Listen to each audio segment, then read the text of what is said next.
입니다. 녹화 됐나요, 원장님? 예. 안녕하세요. 안녕하세요. 네. 감사합니다. 제 이름은 송성근이고요. 우리 학원의 논술연구소장으로 있습니다. 그래서 우리 이제 예비 중1 오늘 설명회고요. 6학년에서 중학교 1학년 올라오는 아이들 포인트들을 국어 논술과 관련해서 한번 짚어보도록 하겠습니다. 제가 자리를 좀 옮길게요. 여기 PPT 화면을 보면서 설명을 해야 돼서. 그리고 앞에 조명은 잠깐 끄겠습니다. 네, 이렇게 진행하겠습니다. 네, 첫 번째 화면부터 좀 설명을 하면서 갈 텐데, 저한테 주어진 시간이 그렇게 많지 않아서요. 제가 좀 말을 빨리 진행하더라도 양해를 부탁드리고요. 우리 중학교는 의무교육이죠. 누구나 다 중학교를 가죠. 근데 누구나 다 보람차고 가치 있는 중학교 생활을 하지는 않죠. 초등학교 때부모님들이 그 아이들 학원 보내거나 학교 보내시거나 아니면 어떤 프로그램에 보낼 때 제일 신경 쓰는 게 뭐냐면 애가 어디를 갔다 오고 나면 재밌었냐? 재미없었냐? 이거 가지고 판단을 많이 하시죠. 학원 보냈을 때 스님이 재밌게 했냐? 그렇지 않았냐? 그래서 제가 이제 이렇게 4분면을 만들어 봤는데요. 여기 세로 화면을 보시면 공부의 재미, 그 다음에 아래쪽을 보시면 공부의 동기.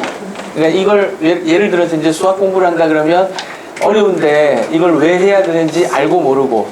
그럼 이제 4분면은 4가지가 나눠지는데요. 그 아이들은 여기에 어느 곳이라도 들어가게 됩니다. 부모님들 딱 보시기에 정말 잘하는 아이들은 A, B, C, D 중에 어디에 들어갈까요? 우리 아이가 들어갔으면 하고 바라시는 곳은 어딘 것 같아요?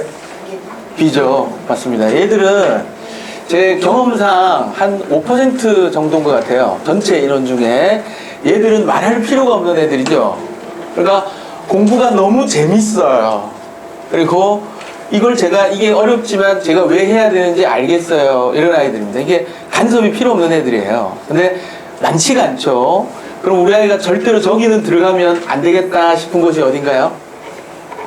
그렇죠. C 영역이죠. 보시면 여기 레이저를 써볼게요. 보시면 여기입니다. 여기 공부의 재미도 하나도 못 느끼고 왜 해야 되는지도 모르겠고 무슨 새로운 과제를 던져주면 짜증내면서 이걸 내가 왜 해야 돼?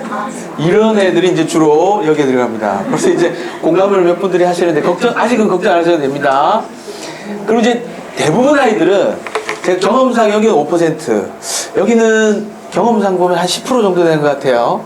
근데 얘네들은 사실 좀 이렇게 어디에 빠져있는 애들이에요. 컴퓨터 게임이라든지 스마트폰 이런 데 빠져있는 애들이고, 그럼 실제로 우리 아이들은 A 영역 아니면 D 영역이에요. 이게 헷갈리시죠? A 영역은 공부가 재미는 있는데 이걸 왜 하는지도 모르는 애들이에요. 그리고 D 영역 애들은 공부에 재미를 못 느끼는데 자기가 왜 해야 되는지는 알고 있어요. 굉장히 현실적인 구분이죠.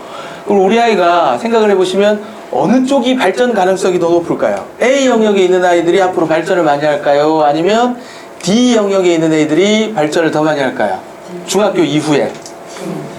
초등학생은 여기가 발전이 많습니다. 재미를 느끼면 왜 해야 되는지 몰라도 발전하게 되는데, 기억들 하시겠지만 중학교부터는 공부가 재밌나요? 재미없나요? 하나도 재미없어요.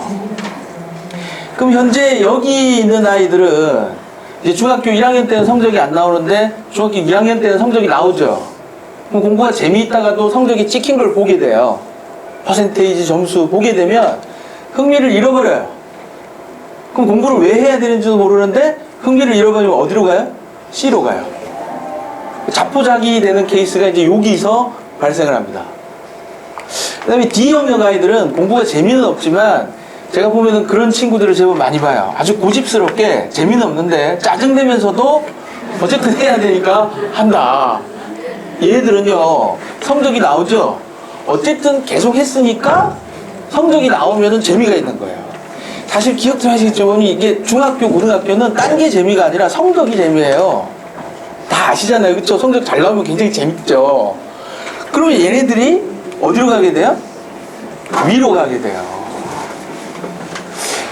여기도 이제 어머님들, 우리 아이들이 나중에 전교 1등 나오고 이렇게 되잖아요. 전교 1등 하면은 이게 무슨 정말 중독성이 굉장히 강하대요. 그래서 그걸 놓치기 싫어가지고 부모님이 말려야 될 정도로 굉장히 애들이 열심히 하게 된다고 해요. 제가 드리고 싶은 말씀은 뭐냐면 빨리 버려야 될 거 한 가지가 있어요. 재미를 추구하면 안 된다는 거예요. 중학교 공부의 핵심입니다.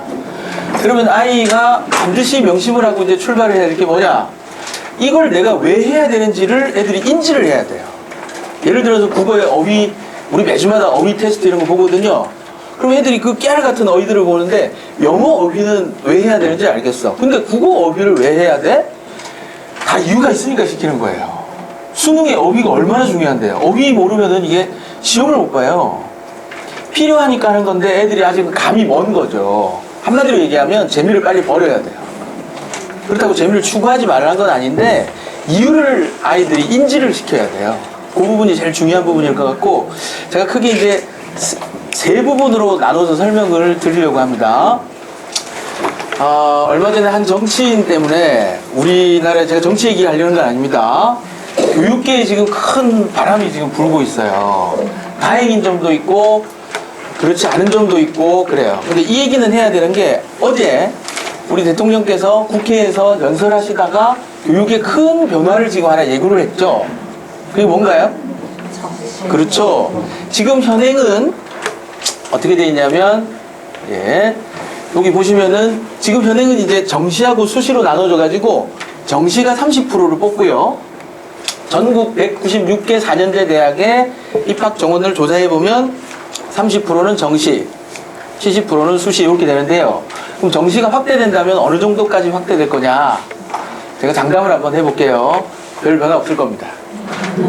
이게 명목상 요게 늘어날 거예요. 요게 틀림없이 늘어날 건데, 어머니도 보셔야 될 게 뭐냐면 명목상 선발 인원과 실질 선발 인원을 구분을 해주셔야 돼요. 명목상 선발 인원이라는 거는 대학에서 이만큼을 뽑겠다라는 거고요. 실질 선발 인원이라는 거는 입시가 다 마무리되고 나서 실제로 어떻게 뽑았나라는 건데, 재밌는 건 지금도 명목상 선발 인원은 정시 30%, 수시 70%인데 실질 선발 인원은 지금도 수시에 2월 인원이라는 게 발생을 해요. 등록을 안 한 애들. 그리고 얘들이 정시로 넘어가요, 인원이. 지금도 5대5예요. 제가 드리고 싶은 말씀은 뭐냐면, 입시제도가 아무리 요동을 쳐도요, 우리나라에서 절대로 변하지 않는 게 있어요. 수능의 중요성입니다. 이거는 절대로 변함이 없어요. 제가 장담을 하는 게 아니라 모든 입시 전문가들, 모든 사람들이 하나같이 하는 말이에요. 문재인 대통령이 지금 정시를 확대하겠다 강조하기 이전부터 수능은 너무나 중요했어요. 근데 아이들은 착시 현상이 자꾸 들어가요. 뉴스에 자꾸 노출되는 게 뭐 수시가 수시 물론 중요해요. 이제 설명을 드릴 텐데, 수시가 중요하다 뭐다 이런 얘기를 자꾸 하다 보니까 그럼 수능을 안 해도 되나? 이게 실제로 어떤 영향이 나타나냐면요, EBS에 수능 강의 시청률이 나오는데요, EBS 수능 강의 시청률이 바닥을 기고 있어요. 애들이 수능 공부를 안 한다는 거예요. 또 언제 후회하느냐? 대학 못 들어간 애들이 나중에 가서 후회하게 돼요. 수능이 이렇게 중요했구나. 고3 다 끝나고 알게 돼요. 제가 드리고 싶은 말씀은 뭐냐면, 이게 수시도 중요하고 정시, 그러니까 수능도 중요하고 다 중요하다는 거예요. 이게 놓치면 안 된다. 근데 그걸 어떻게 할 건데 너무 복잡하죠? 국어만큼은 이제 우리 학원의 프로그램을 잘 따라오시면 걱정을 안 하셔도 된다. 조금만 더 말씀을 드릴게요. 요거는 어머님들도 되게 잘 아실 텐데 정시에만 올인을 할 수가 없어요. 아까 드렸던 말씀 50%까지 확대된다. 그러니까 수능을 안 하면 안 된다. 그럼 이제 여기 수시를 보시면, 여기를 잘 보시면은요, 요런 용어들을 이제 좀 아셔야 됩니다. 수시는 크게 두 가지로 나뉘어져요. 학생부 종합, 손으로 할게요. 학생부 종합전형하고 학생부 교과전형. 학생부 종합전형이 훨씬 더 비중이 높죠. 학생부 교과전형은 그냥 내신 전교 등수 있죠. 그거로만 원서 딱 집어넣는 겁니다. 요게 당연히 낮아요. 대학들이 선호하는 거, 상위권 대학들이 선호하는 부분도 학생부 종합전형을 훨씬 선호를 해요. 학생부 종합전형은 이번에 그 조국 사태 때문에 좀 변화가 있을 거예요.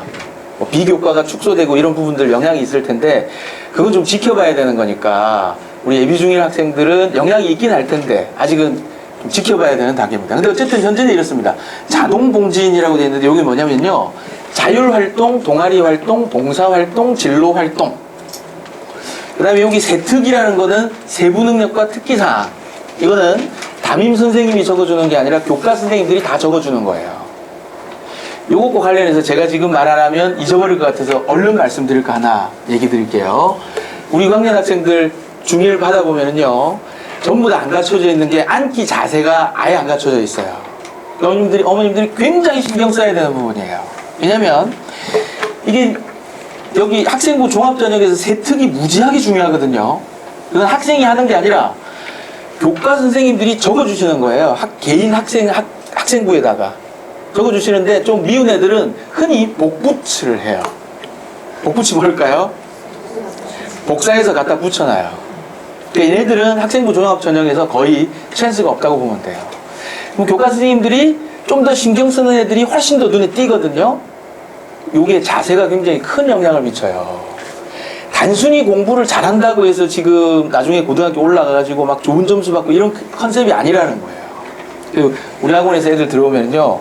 처음에 정신교육 차원에서 앉기 자세부터 가르쳐요. 필기하는 법은 물론이고 제가 시범을 다 보여줘요. 작년까지는 했는데 지금 여기 자리가 없어도 못하고요. 삐뚤게 앉는 자세 이거 다 어떻게 교정해야 되는지까지 다 우리가 얘기를 해줘요. 왜? 이게 대학 가는데 필요하기 때문이에요. 벽에 기대 앉으면 안 된다. 배 내밀고 앉으면 안 된다. 이런 부분들 어머님도 신경 많이 쓰셔야 돼요. 그리고 필기 못하는 애들 필기법. 연필 교정기 아시죠? 펜슬 키퍼. 그거 지금 사다가 이거 다 연습시키셔야 돼요. 나중에 다 필기로 수행평가 이렇게 들어가는 요소들이 다 있습니다. 글씨까지 다 신경 쓰셔야 되는 부분이에요. 그렇고 그 다음에 교과 내신은 왜 여기 뒤에다가 넣어놨냐면 고등학교 3학년 1학기까지 내신이 들어가기 때문에. 그리고 또 오해하면 안 되는 게 여러분 그 어머님들 세대하고 지금 아이들 세대는 완전히 다릅니다. 뒤에서 좀 이따 얘기할 텐데 지필고사 100점 받았다고 좋아하시면 안 돼요. 그거 50%밖에 안 돼요. 내신에서. 나머지 50%는 뭘까요? 수행평가예요. 수행평가 조금 이따 얘기하겠습니다. 그리고 이렇게 합산이 돼서 9월 원서 접수 들어가는 방식이에요. 이거는 다 어머님들이 설명을 들으셨을 테니까 이제 수능 얘기로 좀 한번 들어가 보겠습니다. 이건 또 제가 왜 얘기를 했냐면 애들이 고교생 입시준비 체감 비중이라고 해서 중하위권 학생들 잠깐 보실게요. 내신 지필 시험에 굉장히 많은 에너지를 쓰고 있죠. 시간 사용입니다. 그 다음에 내신 수행평가의 20%, 자동 동진의 한 20%, 요거 너무 많이 하고 있어요. 왜 그러냐면 요거 애들이 사실 놀러가는 용도로 많이 써요. 그래서 뭐 어디 간다 이러면서 자기들끼리 모여가지고 막 놀러가고 이러거든요.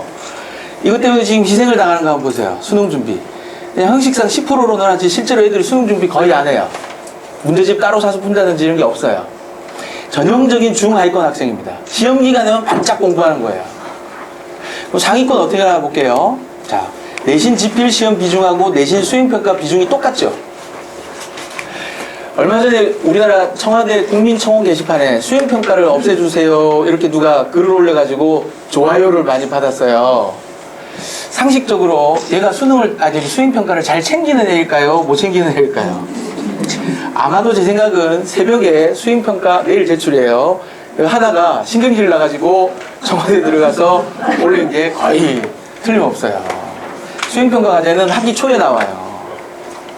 애들 스케줄 노트 일일이 쓰는 거 확인하면서 언제까지 제출해야 되는지 이거 준비됐는지 다 확인을 해야 돼요. 왜? 지금 수행평가 비중이 내신 50% 수행 50% 해가지고 내신 등급이 나와요. 그러니까 이거는 명확합니다. 성실하지 않은 학생은 수행평가 점수가 뚝 떨어지게 돼 있어요. 그래서 학교 내신은 결국 생활 능력이다. 우리가 이렇게 얘기를 해요. 수능은 독해 능력이라면 학교 내신은 생활 능력이다. 이렇게 생각하시면 돼요. 그 다음에 뭐 수능 준비 요거는 이제 고등학생 한 1, 2학년 때는 요런데 3학년 때 올라가 보면 수능 준비가 더 올라갈까요? 더 떨어질까요? 더 올라갈 것 같죠? 더 떨어집니다. 원서 접수 작성하고 뭐 저기 자소서 쓰고 이러느라고 수능 준비가 더 떨어져요. 그래서 재수해요 애들이. 수능을 미리미리 준비하시면 안 된다는 거예요. 그 다음에 자 이제 우리 수능 얘기로 좀 본격적으로 넘어가 가지고 얘기를 할 텐데 수능은 결국 뭐냐, 어머님들 수능 문제지들 다 구경들 해보셨죠?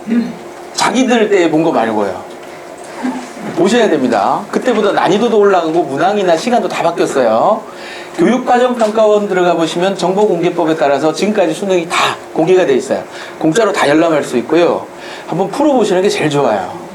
수능 문제지를 제가 A4 용지로 한번 환산을 해봤어요. 쫙 드래그 해가지고 한번 넣어봤거든요. 국어 문제지가 한 몇 페이지 정도 나올 것 같아요? 지문 전체 페이지가 80분 동안 45개 문항 대략 그 정도 푸는데 보니까 A4 용지 25페이지 나와요. 거의 소책자 한 권 분량이죠?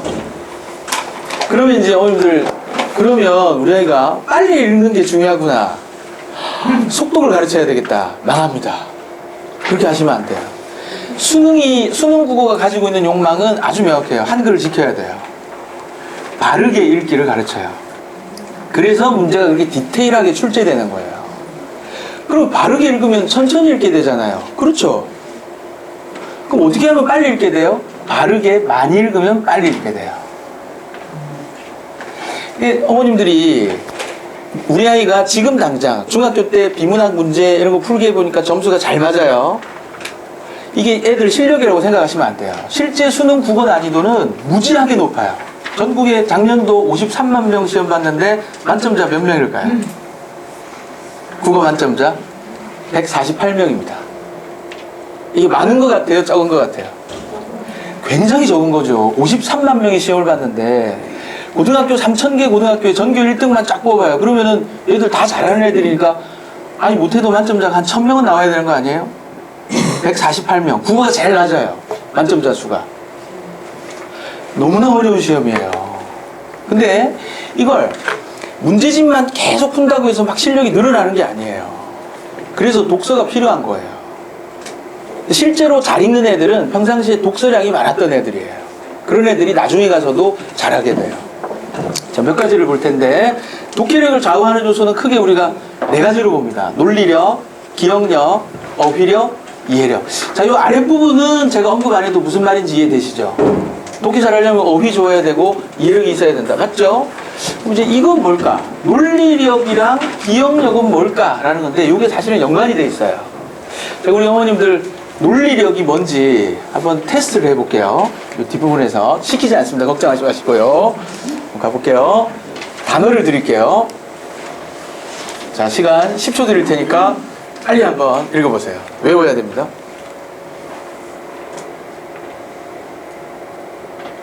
자, 보셨죠? 지웁니다. 자, 이제 한 5초 동안 기억을 지우겠습니다. 5, 4, 3, 2, 1, 땡! 자, 순서대로 한번 나눠볼까요? 제일 위에 가방, 그 다음 코끼리, 기차. 네, 보통 3개까지 잘 나옵니다. 설탕, 식당도 나오네요. 그죠? 자, 그러면 이제 단어를 보지 않은 상황에서 제가 논리의 마법을 걸어볼게요. 논리라는 거는요, 의미의 연관이에요. 이해하시죠? 강중약, 의미의 연관이 있죠. 그럼 제가 논리 연관을 걸어볼게요. 가방에서 코끼리가 나와가지고 기찻길 위를 걸어가는데 접시 위에 있는 설탕을 먹고 있었어요. 저 들판 너머에 있는 아이가 그 코끼리를 보다가 TV가 안 나와서 지붕의 안테나를 수리하러 물통을 받쳐놓고 올라갔어요. 그리고 내려와가지고 연필로 유리창을 깼어요. 자, 전혀 뭐 의미의 연관이 자세하진 않지만 그래도 스토리가 부여됐죠? 우리 다시 한번 외워볼까요? 위에서부터 가방에서 코끼리가 나왔죠? 기찻길을 걷고 있는데 접시 위에 설탕을 먹고 있었어요. 그래서 아이가 TV가 안 나와서 안테나를 고치러 지붕에 올라가는데 키가 안 되니까 뭘 받치고 갔어요? 물통을 받치고 갔죠? 내려와가지고 연필로 유리창을 깼죠. 확인해 볼까요? 아, 이거 참 신기하죠? 이게 인간의 두뇌가 가지고 있는 능력이에요. 그러니까 기억을 우리가 아무리 그냥 암기를 하려고 해도 기억이 잘 안 돼요. 논리가 짠 부여되는 순간 굉장히 기억이 잘 되죠. 그럼 어머님 잘 아시겠지만 논리력을 확대하는 가장 좋은 방법은 뭘까요? 독서예요. 이게 중학교, 고등학교 애들이 독서를 하는 거는 삶의 뭐 기름진 어떤 교양을 살찌우고 이런 차원이 아니에요. 이게 생존 차원이에요. 아니, 생각해보세요. 1년에 한 20권 읽은 애 하고요. 아무것도 책 안 읽은 애 하고. 이건 우리가 상상만 해봐도 금방 표가 나요. 실제로 애들 책을 꾸준히 읽으면 논리적인 사고 능력이 자라는 게 눈에서 보여요, 애들이. 독서가 중요한 이유는 제가 지금 말씀드렸던 이런 이유 때문입니다. 수능이 워낙 어려운 시험이기 때문에 우리가 수능을 대비하기 위해서는 앞으로 다시 한번 돌아가 보면 이런 걸 이제 키워야 된다는 거예요. 근데 이런 걸 키우려면 독서가 굉장히 큰 비중을 차지한다는 거예요. 이제 뒤로 가서요. 예, 이제 무슨 얘기가 나갈 거냐면, 이 얘기가 지금 왜 나왔냐면요. 아까 우리 내신 시험 말씀을 드릴 때, 제가 이제 경험을 말씀드리는 거예요, 애들. 공부를 잘하는 게 뭘까를 생각하기 전에 공부를 못하는 애들 패턴을 제가 가르쳐 드릴게요. 자, 수면이 굉장히 중요해요. 어머님들이 수면을 철저하게 마크해 주셔야 돼요. 초등학교 때까지는 애들이 수면을 잘해요. 근데 중학교 이제 올라가면 수면 패턴이 흐트러져요. 언제 흐트러지느냐? 금요일에서 토요일 넘어갈 때. 요때 딱 흐트러집니다. 새벽에 자요. 그럼 토요일 오전 깨가지고 학원에 갔지만, 공부할 것 같지만, 졸죠. 그럼 낮에 잤으니까 토요일에서 일요일? 또 뭐 이상한 짓을 합니다. 그러면 토요일, 일요일 이제 밤낮이 완전히 바뀌었어요. 월요일에 이제 가려고, 일요일에서 월요일 넘어갈 때 다시 잠이 흐트러지죠? 월요일 학교 가서 어떻게 해요? 하루 종일 자요. 공부할 것 같죠? 하루 종일 잡니다, 애들이. 그럼 화요일도 그렇게, 월요일에서 화요일 넘어갈 때도 그렇게 돼요. 그럼 화요일에 이제 애들이 어떻게 되느냐? 몸이 아픈 것 같아요. 아프기로 해요. 화요일에 병원에 가요. 그럼 약을 타왔죠? 그럼 수요일에 약을 먹으니까 약발 때문에 수요일은 낮에도 자고 밤에도 자요. 그럼 수요일 하루 종일 잤죠? 그럼 이제 목요일에 가뿐하게 이제 공부를 하려고 하는데 하필이면 학교 행사가 대부분 목요일에 있어요. 그럼 목요일에 학교 행사했어요. 아, 이제 좀 공부하려고 하는데 다시 금요일이 왔어요. 1년이 몇 주죠? 52주죠. 애들 이렇게 산다고 한번 생각해 보세요. 우리 애들 몇 년 남았죠? 6년 1개월 남았습니다. 수능 볼 때까지. 지금 6학년 아이들 6년 1개월 남았어요. 그러면 1년 52주를 이런 식으로 산다고 생각해 봐요. 애들이 공부를 할까요? 못해요. 어머님들이 철저히 챙겨주셔야 될 게 수면이에요. 근데 수면을 제가 여기 제일 중요한 말 하나 보여드릴게요. 여기 너무 작아서 안 보이실 텐데 영화 제목을 패러디했습니다. 부모가 잠든 사이에. 느낌이 확 오시죠? 그러면 애들하고 같이 자요. 집에 불 다 껐어요. 그쵸? 근데 부모님들 잠들고 나면 애들이 또 일어나요. 이 모든 걸 제가 한 방에 다 해결해 드릴게요. 스마트폰을 없애세요. 사생결단을 하세요. 이거는요, 아이들의 미래가 걸린 일이에요. 제가 지금 스마트폰 얘기하면 어머님들이 벌써 절망을 쫙 하세요. 이거 해결 못 하시면 그냥 대학을 그냥 애들이 못 간다고 생각하시면 돼요. 모든 문제가 스마트폰에서 발생합니다. 저기 강력 범죄들 한번 보세요. 막 친지들 뭐 어떻게 하고 해코지 하고 이런 거 있죠? 전부 다 스마트폰 중독이고 게임 중독이에요. 통제가 가능할 것 같죠? 스마트폰은요, 지금 현생 인류가 가지고 있는 모든 자본과 기술에 다 쏟아 넣은 거예요. 그 애들이 이길 수 있을 것 같아요? 인류의 모든 지식이 거기에 다 들어가 있는데, 기술이, 온갖 경영 전략이 거기에 다 들어가 있어요. 애들이 그 통제할까요? 불가능해요. 애초부터 불가능해요. 저는 이게 우리나라의 미래를 망치는 주범이라고 봐요. 아이들에게 저는 정말 얘기하고 싶어요. 아이들에게는 강력하게 이거 금지 조치를 내려야 돼요. 그래서 몇 가지 말씀드릴게요. 공심폰 타협 보지 마세요. 절대로. 그게 있으면 마음이 가요. 공부 못해요. 공기계 절대로 타협 보지 마시고, 약점, 위약금 있죠? 벌금 낸다 생각하고 무세요. 애들 보는 앞에서 한 30만 원 그냥 팍 무세요. 그리고 폴더폰으로 과감하게 교체하세요. 애가 뭐 짜증내 이런 얘기합니다. 저 왕따 당해요. 차라리 왕따 당하는 게 나아요. 제가 너무 많이 봤어요. 애들 망치는 걸. 이것저것 두려워하지 마시고 아무것도 생각하지 마시고 바로 없애야 돼요. 폴더폰으로 바로 바꿔야 됩니다. 그러면 어머님들 고민의 한 70%는 사라져요. 중학생 그 아이들 고민에. 제 말이 안 믿기시면 한번 가보세요. 제가 애들 오래 가르쳤거든요. 이 해결 못하면 이게 뭐 이런 설명이고 뭐고 애들 아무리 좋은 걸 갖다 줘도 해결이 안 돼요. 작심을 하시고 꼭 해결하시기를.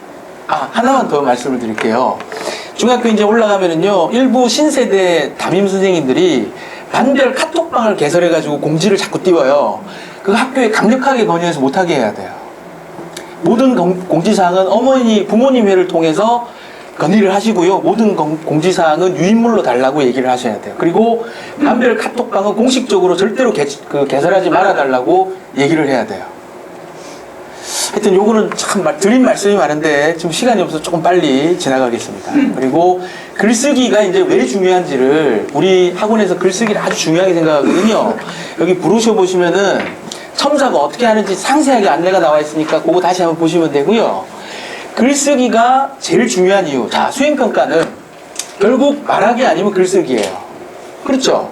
근데 말하기 하려고 해도 결국 원고를 작성해놔야 되죠? 그럼 이거는 모든 게 사실은 글쓰기로 통합니다. 아까 청와대 국민 게시판, 청원 게시판에 올린 애들은 틀림없이 글쓰기가 안 되는 애들이에요. 그러니까 밤새도록 이렇게 하다가 청원 올리고 그러는 거예요. 글쓰기를 거기 나와 있는데 우리 애들이 3년 동안 우리 학원에서 쭉 할 경우에 거의 책 한 권 분량을 쓰게 됩니다. 우리 학원의 숙제를 다 소화할 경우에. 매주마다 글쓰기가 나가는데 부담스러운 과제로 나가지 않아요. 그리고 한 주는 한 5, 600자 격주로 이제 나가는데 한 주는 1000자 이런 식으로 애들한테 좀 숨통을 트이게 해줍니다. 그리고 그 디베이트가 있는 날은 글쓰기 숙제를 안 해도 돼요. 그런 식으로 좀 완급을 조절해 놨어요. 그리고 우리는 첨삭 총평을 다 달아주거든요. 선생님들이 이것 때문에 엄청 힘들어해요. 그렇지만 굉장히 정성스럽게 하고 그 첨삭 총평에 우리 학원이 생각하는 제일 중요한 거 칭찬을 많이 써놔요. 어떤 글들은 칭찬을 찾을 수가 없어서 너무 힘들어요. 그럴 땐 이렇게 얘기해요. 그래도 했구나.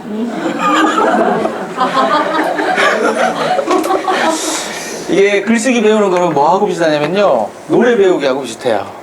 집에서 골방에서 혼자서 노래 부르면은 노래가 실력이 안 늘죠. 남들 앞에서 노래를 자꾸 해봐야 실력이 늘죠. 글쓰기도 나한테 보여줘야 돼요. 그래서 선생님들한테 칭찬 들으면 마치 노래 부르다가 박수 받는 거하고 비슷해요. 그래서 애들이 노트를 얼른 받으면 수업 중에 우리가 나눠주거든요. 첨삭 노트를. 그러면 애들이 얼른 펼쳐서 그거부터 봐요. 이번 주에는 뭐라고 써놨나. 애들이 막 편지 기대하는 것처럼 그렇게 봐요. 우리 첨삭 자신해요. 어머님들 많이 보시거든요. 보시면 정말 정성스럽게 조선왕조실록처럼 이렇게 적어놨어요. 나중에 한번 확인해 보시면 되고, 뭐 소수령 평가 이런 거는 말씀을 안 해도 드려도 될 것 같은데 대입자 소서 이 부분 한번 보세요. 글쓰기를 하면 독해 능력이 커요. 왜 그럴까요? 내가 직접 글을 써보면은요, 남의 글을 본다는 게 굉장히 쉬워져요. 비문학 지문이 굉장히 많잖아요. 근데 내가 한 번도 글을 안 써본 사람들이 그 지문을 보면 남의 글이니까 눈에 잘 안 들어와요. 근데 내가 여러 번 써보잖아요. 논설문, 설명문 많이 써보잖아요. 그럼 글의 구조도가 금방 보여요. 아, 여기서 반면에라고 했으면 아, 다른 얘기가 가겠구나. 그 또 무엇보다도 이랬으면 아, 중요한 얘기를 하겠구나. 이게 예측하며 읽기가 된다는 거예요. 그래서 글쓰기는 독해 능력 향상에 굉장히 중요한 역할을 하게 돼요. 특히 어휘를요, 문맥에 활용을 하게 되잖아요. 우리가 글을 쓰다 보면 어휘력이 쑥쑥 자라게 돼요. 그리고 마지막에 비판적, 논리적 사고력이 확대되는 거는 당연한 얘기죠. 내가 글을 이제 비판도 해보고 비교도 해보고 이러다 보면 논리가 느는 거예요. 글쓰기는 독해 능력 향상에서도 아주 중요한 역할을 한다. 말하기 능력 활용 파트에서 간단하게 말씀드릴게요. 이제는 애들이 말도 잘해야 됩니다. 수행평가. 근데 우리 국어 우리 학원의 중등 원장님께서 또 말씀하실 텐데, 과정중심 평가가 도입된 거 아시죠, 어머님들? 이 과정중심 평가가 도입이 되면 애들이 리액션을 안 하면 점수가 낮아요. 가점 요인이 있고 감점 요인이 있거든요. 시켰는데 말 못하면 감점 당하고, 그리고 적절하게 얘가 얘기를 잘하면 가산점 들어가고, 이런 식으로 과정중심 평가가 이제 들어오게 돼요.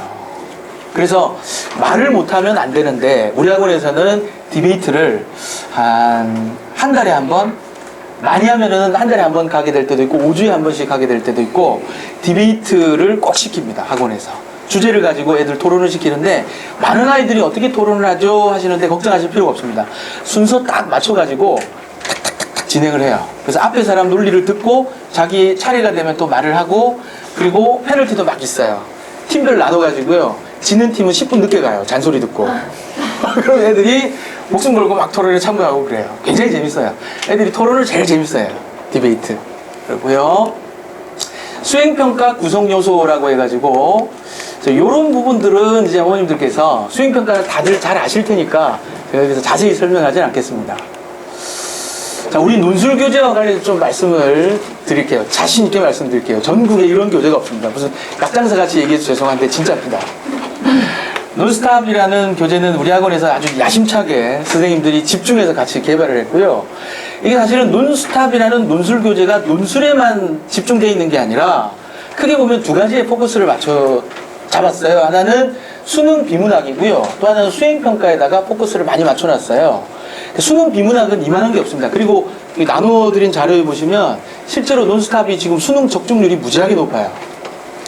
올해, 그러니까 2018년 11월 15일경에 봤던 수능시험에 학생들을 괴롭혔던 그 만유인력 문제가 있어요. 그게 우리 중1 거기에 논스탑에 실려 있었어요. 우리 교재가 먼저 나왔거든요. 그러니까 우리가 적중을 한 거예요. 그거 말고도 사실 적중한 게 되게 많아요. 어머니도 아시겠지만 비문학에서는요, 배경 지식이 너무나 중요한 역할을 합니다. 내가 조금이라도 알고 있는 게 있으면 독해에 자신감이 생겨요. 논스탑이 아이들에게 많이 넣어주고자 하는 거는 배경 지식이에요.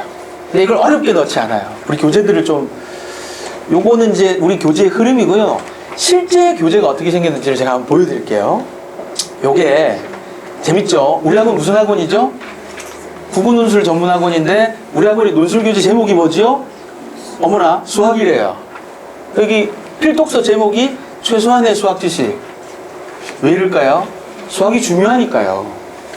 수학이 중요하니까 아이들 필독서로 수학을 잡은 거예요. 여름에 공부하게 되는 거고요. 커버 페이지 넘어가 보시면 포토멘터리라는 게 있어요. 사진으로 보는 철학이라고 해가지고요. 여기서부터 이제 애들이 같이 공부를 해 들어가는데 재미있는 이야기를 가지고 시작을 하는 거예요. 네안데르탈인 동상 만들었다. 이거 어떻게 복원을 해냈을까? 벡터라는 수학 기술을 활용했다. 필독서에 나와요. 어떻게 했는데 3D 스캐너를 가지고 했다. 철학 얘기로 들어가요, 여기서. 수학책을 읽었는데 철학 얘기 이제 어떤 게 들어가느냐? 예를 들어서, 현생 인류는 어떻게 처음 출현하게 됐나요? 이런 질문을 가지고 얘기를 풀게 돼요, 선생님하고. 같이 토론도 하고, 이야기도 하고, 웃긴 얘기도 하고, 이런 식으로 이야기가 시작됩니다. 그러면, 그 다음으로 넘어가면, 갑론을박이라는 코너가 나왔는데요. 논설문 공부하는 코너예요. 논설문은 주장을 담은 글이죠. 그래서 특정 주제를 가지고 갑과 을이 대화를 나누고 있어요. 일부러 좀 어려운 어휘들이 들어가 있습니다. 그럼 이거 가지고 어떻게 공부하느냐? 여기 보시면 밑줄 긋기를 시켜요. 수능에서 밑줄 긋기가 굉장히 중요하거든요. 그래서 시간 딱 4분 주고요. 이거 같이 읽지 않아요. 아이들에게 그냥 쫙 읽게 해요. 그리고 나서 책을 4분 딱 지나면 책 덮어라 이렇게 해요. 그리고 블라인드 테스트라는 걸 하게 돼요. 그럼 이게 뭐냐? 위에다가는 앞에서 봤던 논설문의 핵심 키워드를 적게 해요. 못 적으면 뭐 페널티가 주어지고 그러지 않습니다. 쪽팔립니다. 그리고 안 보고 앞에 텍스트를 보지 않고 요약을 시켜요. 이거 애들이 처음 하면 좀 당황하는데 하다 보면 제가 가르쳐 보면 한 1개월 지나면 애들이 굉장히 잘해요. 그럼 텍스트를 읽을 때 굉장히 중요한 건 기억력이거든요. 정보를 기억해야 돼요. 그 훈련을 시키는 과정이에요. 그리고 또 뒤로 넘어가면 이제 필독서 북멘토라고 해가지고 편집이 잡지처럼 돼 있죠. 필독서 얘기를 북 콘서트처럼 나누는 거예요. 선생님이 여기서는 온갖 얘기를 다 풀어놔요. 어렸을 때 얘기도 합니다. 수학 얘기, 수학 주제니까 수학 얘기를 가지고 풀어가고요. 여기도 필독서 북멘토 얘기고, 그 다음에 요거는 이제 수능을 품은 독서라고 해서 일종의 배경 지식을 전달하는 코너예요. 그래서 통계학이라는 게 뭐냐, 왜 생겼냐, 이런 걸 선생님들이 재미있게 얘기를 해줍니다. 필요하면 막 동영상도 보여주고 그래요.